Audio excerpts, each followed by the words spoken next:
बोलिए, वह बोलिए। ओम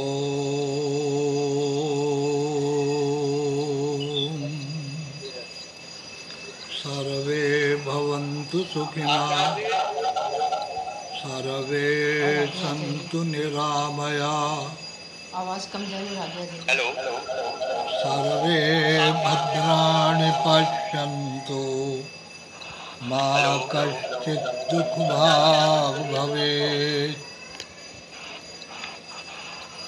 हेलो। हेलो, आवाज आ रही है? आ रही है।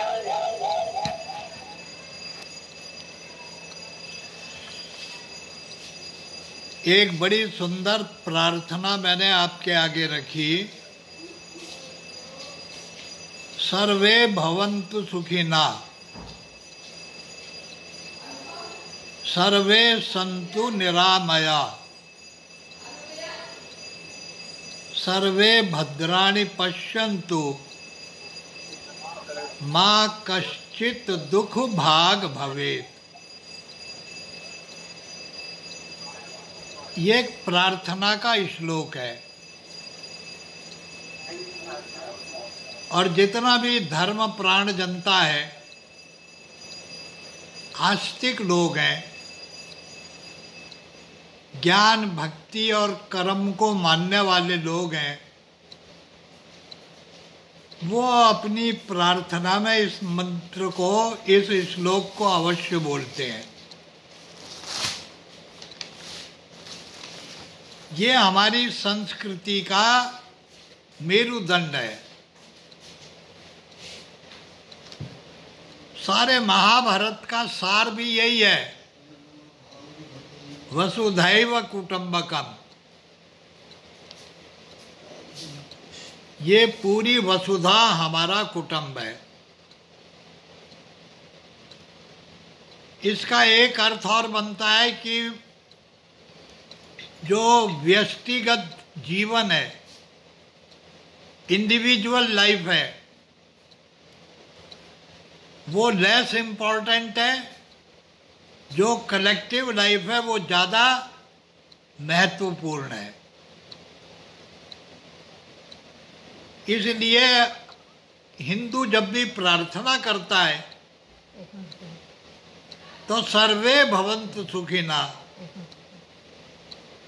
मुझे अकेले को सुख मिले और दुनिया दुखी हो तो क्या होगा? यही होगा जो आजकल हो रहा है। भाई हम भी सुखी रहे और दूसरा भी सुखी रहे। और सुखी कैसे रहे? निरामया, रोग रहित हो। और केवल इतना ही नहीं कहा, एक बड़ी अद्भुत बात कही, सर्वे भद्राणि पश्यन्तु। जब भी हम अपने चारों तरफ देखें तो हमें कल्याणकारी दृश्य दिखाई देने चाहिए।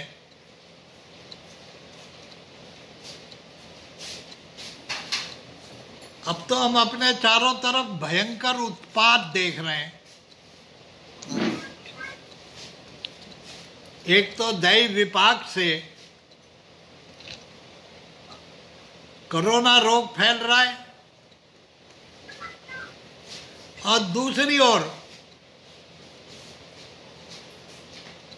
अपनी मूर्खता का उदाहरण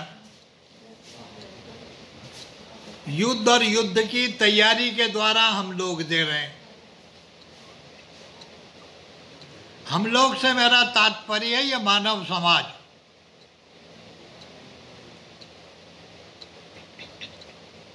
आप कहते हैं 21वीं शताब्दी है, ज्ञान विज्ञान का युग है,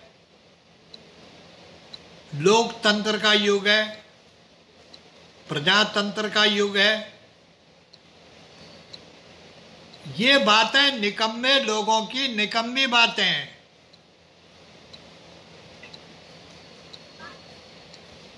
साम्राज्यवाद का युग है, टेक्नोलॉजी मूर्खों के हाथ में आ गई। साम्राज्यवाद को वापस जिंदा करने का विचार हो रहा है। फासिज्म फैल रहा है। दोबारा हिटलर का अवतार हो रहा है। आज के युग में भी दूसरे देशों की संप्रभुता को नष्ट करने का कुचक्र हो रहा है।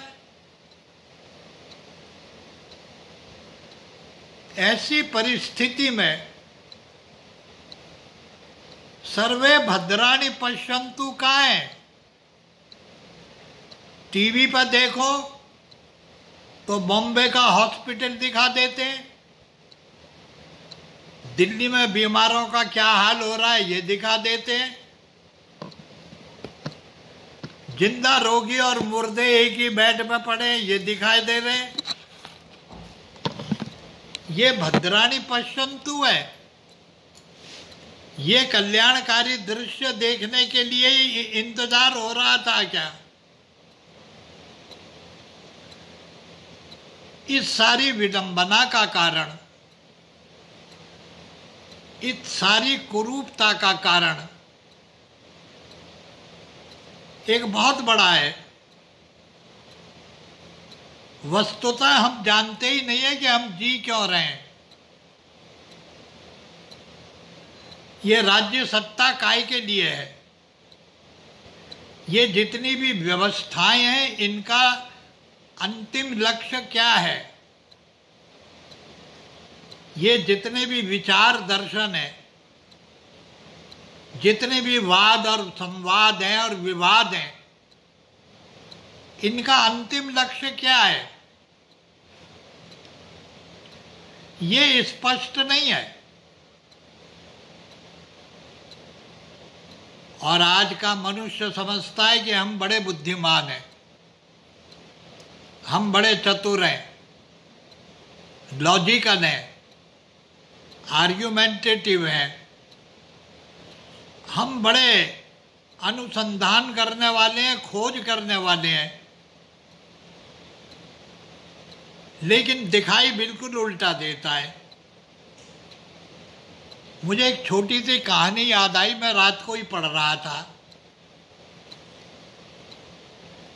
ये एक रूसी लोक कथा है। एक बड़े प्रसिद्ध कोई कवि थे, उनको राज्य की ओर से बड़ा पुरस्कार मिला। अभिभूत हो गए अपने पुरस्कार से, अपनी कविताओं पर, अपनी रचना पर आत्मसम्मोहित हो गए, सेल्फ हिप्नोटाइज हो गए। और उस सम्मोहन की अवस्था में अपने आप को संभालने के लिए वो एक उपवन में चले गए। बगीचे में चारों तरफ बड़ी सुंदर क्यारियां लगी हुई थी, फूल आ रहे थे, बगीचा बड़ा आकर्षक था। वहां उन्होंने एक अच्छा पेड़ देखा, उस वृक्ष के नीचे आके बैठ गए और उनने अपने झोले में से अपनी कविता की किताब निकाली। आत्मसम्मोहन की अवस्था थी, सेल्फ हिप्नोटाइज्ड थे, अपने आप पे खुद मोहित हो गए थे। लिहाजा उनका उत्साह आसमान पर चढ़ा हुआ था। पेड़ के नीचे छाया में बैठकर पेड़ पर कमर लगा के वो आराम से बैठ गए, अपनी किताब निकाली और एक कविता का पाठ करना शुरू किया। बड़े स्वर के साथ में, भावुकता के साथ में उनने कविता पढ़नी प्रारंभ करी। लेकिन उनके आसपास कोई भी नहीं था, वो तो उपवन था। क्यारियों में पौधे खिले हुए थे, फूल खिल रहे थे, लेकिन पास में ही जिस पेड़ पर बैठे थे उसकी डाली पर एक कौवा बैठा हुआ था और कोई भी नहीं था। उन्होंने मंत्र मुग्ध होकर आत्मसम्मोहन की अवस्था में बड़े गंभीर स्वर से अपनी कविता का पाठ किया। चारों तरफ देखा, लेकिन प्रशंसा करने वाला कोई नहीं था।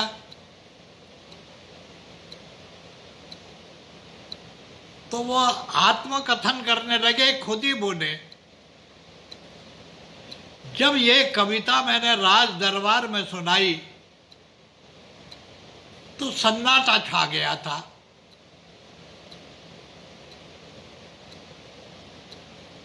राजा से लेकर के और जितने भी वहां राज दरबारी थे, सबने एक स्वर में मेरी कविता की बड़ी प्रशंसा करी। मेरे ऊपर धन की बौछार होने लगी। इतना पारितोषिक मिला मेरे को कि मैं तो कुबेर हो गया। अब इस समय संसार में मुझसे बड़ा कोई धनवान ही नहीं है। ऐसे वो अपनी आत्म प्रशंसा करने लगा। इतने में वो कौवा जो बैठा था डाल पर, उसके मुख से एक वाक्य निकला, सो व्हाट। क्योंकि रशियन कहानी है, अंग्रेजी में पढ़ी है। जब वो अपना इतना प्रेज कर चुका, अपनी प्रशंसा कर चुका, तो कौवा बोला, सो व्हाट। ये सब होने के बाद क्या हुआ? कवि बड़े आश्चर्य में पड़े, चारों तरफ देखा, ये कौन बोल रहा है? बोले, कौवा बोल रहा है। कौवे की इतनी हिमाकत। कहने लगे, आज मेरा नाम सारे साहित्यिक जगत में हो गया है। मेरे से बढ़कर शक्तिशाली कोई नहीं है। मेरे से बढ़कर प्रशंसा पाने के योग्य कोई नहीं है। मुझे नाइटहुड की पदवी मिली है।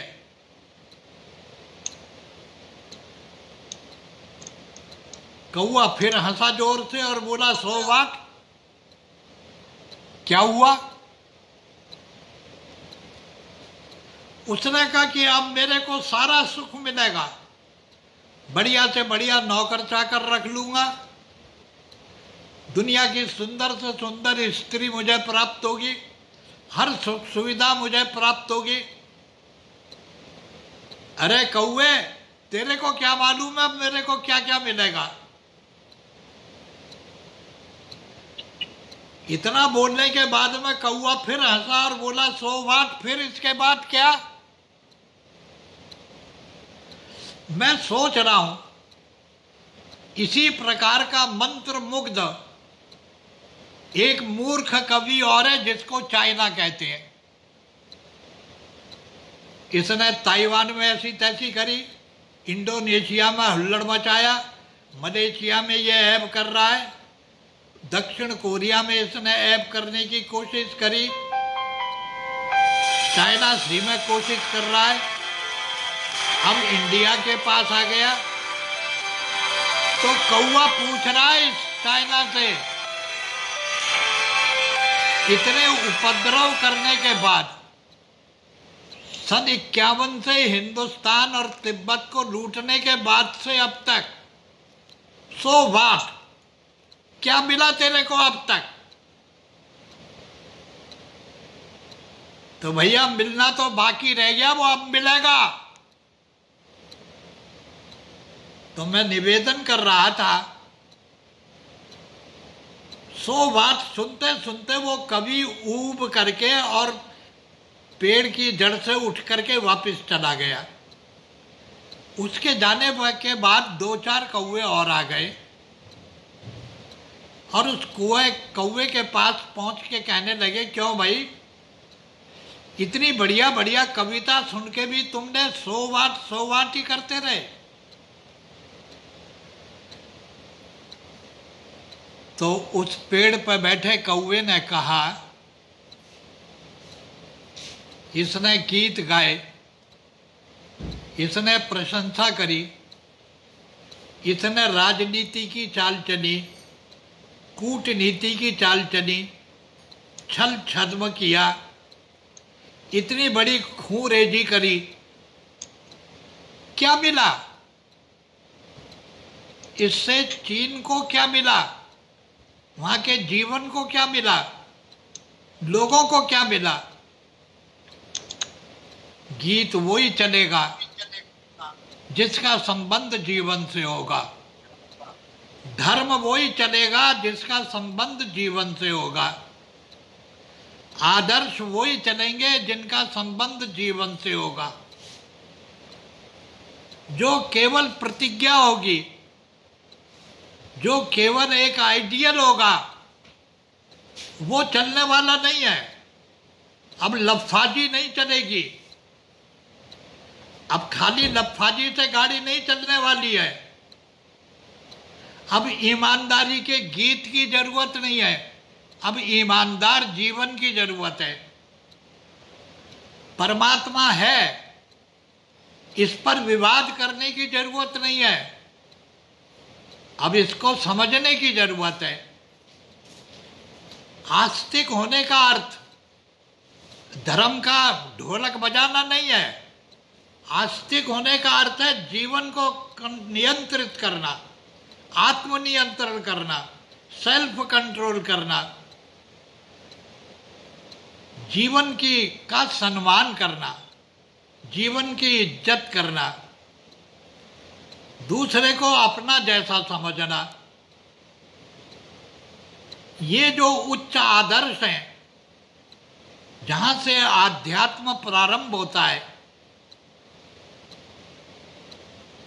अगर इसको भूल करके तुम साम्राज्यवाद के गीत गाते रहोगे, केवल राष्ट्रवाद के गीत गाते रहोगे, जातिवाद के गीत गाते रहोगे, उसी पर कविताएं करते रहोगे, तो कौवा पूछता रहेगा, सो वाट, इनसे होगा क्या?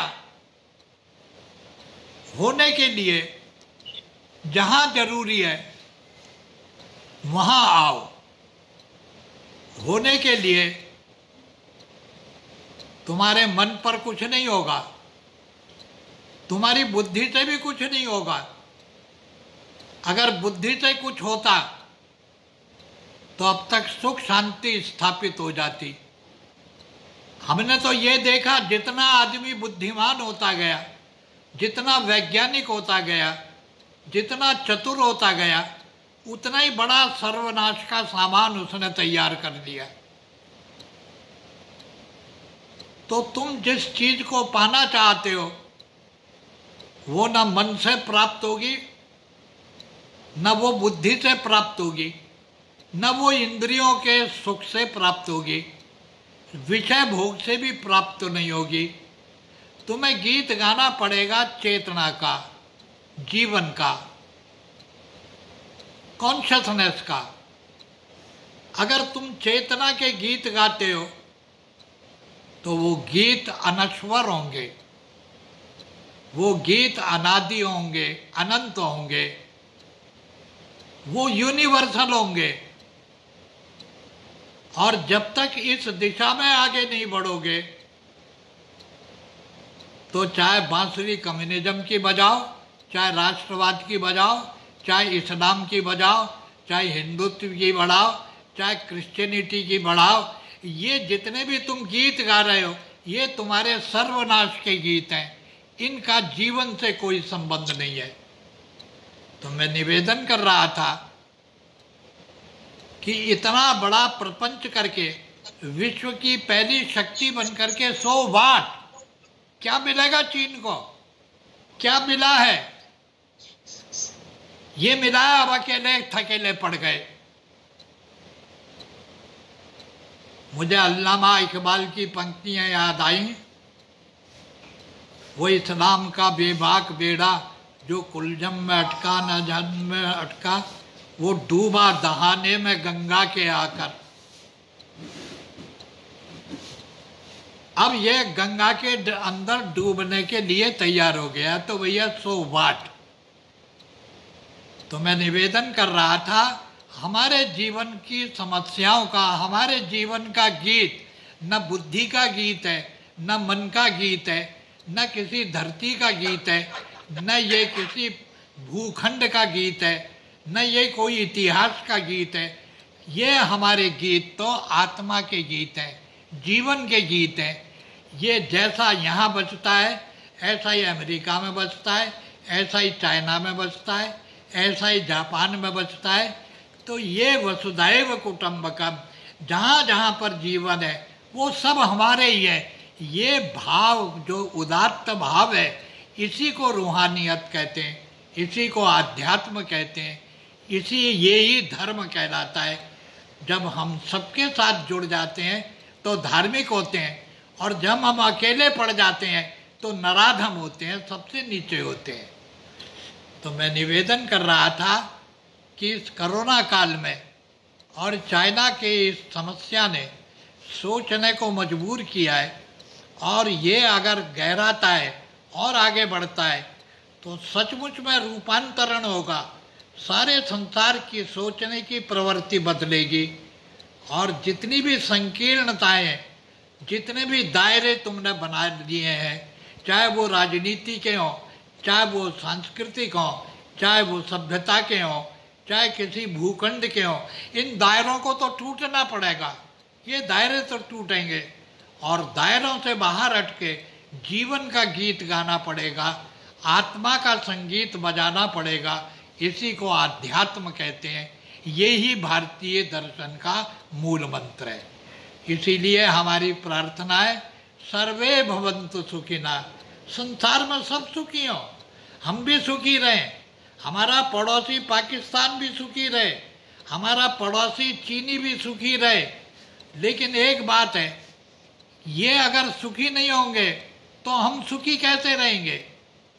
तो इनके सुख की हमें भी गारंटी लेनी पड़ेगी, और इनको हमारे सुख की गारंटी लेनी पड़ेगी। जब तक ये पारस्परिक संबंधों में आत्मीयता का भाव नहीं होगा, तब तक ना रूहानियत पैदा होगी, न धर्म पैदा होगा, न आध्यात्म पैदा होगा। तो आने वाला युग धीरे धीरे मनुष्य की जिजीविषा को, उसकी मनीषा को, उसके चिंतन को इन सीमाओं से निकालकर जब तक आत्मा के धरातल पर नहीं लाएगा, वसुधैव कुटुंबकम का भाव पैदा होना बड़ा मुश्किल है। तो मैं, हमारे यहाँ जो प्रार्थना होती है, हमारे यहाँ जो राम तीर्थ सत्संग मंडल का जो सत्संग चलता है, ये न तो ये सांप्रदायिक नहीं है। हमारा संबंध किसी पंथ से, मत से नहीं है, हमारा संबंध धर्म से है। हम सत्य के अनुसंधान की बात करते हैं। हमको किसी दलगत से या किसी पार्टीबाजी से, किसी जातिवाद से, किसी संप्रदायवाद से कोई संबंध नहीं है। हमारा संबंध है तो स्वामी राम तीर्थ के उस प्यार से संबंध है जिस प्रेम की व्याख्या उन्होंने अपने साहित्य में की है। करूँ मैं दुश्मनी किससे, अगर दुश्मन हो जग अपना, मोहब्बत ने नहीं दिल में जगह छोड़ी अदावत की। हम किसी से दुश्मनी कर ही नहीं सकते, हमको तो प्यार करना आता है, यही सिखाया गया है। यही बात सीखनी पड़ेगी, चाहे चीन सीखे, राजी से सीखे, चाहे वो पिट के सीखे, लेकिन उसको सीखना पड़ेगा प्यार करना। चाहे पाकिस्तान हो, चाहे चीन हो, चाहे हिंदुस्तान हो, चाहे अमेरिका हो, जब तक इनको प्रेम करना नहीं आएगा ये जी नहीं सकेंगे। जीवन का मंत्र युद्ध से नहीं बजेगा, जीवन का संगीत तो हमेशा प्यार के सितार पे ही बजता है। ओम शांति।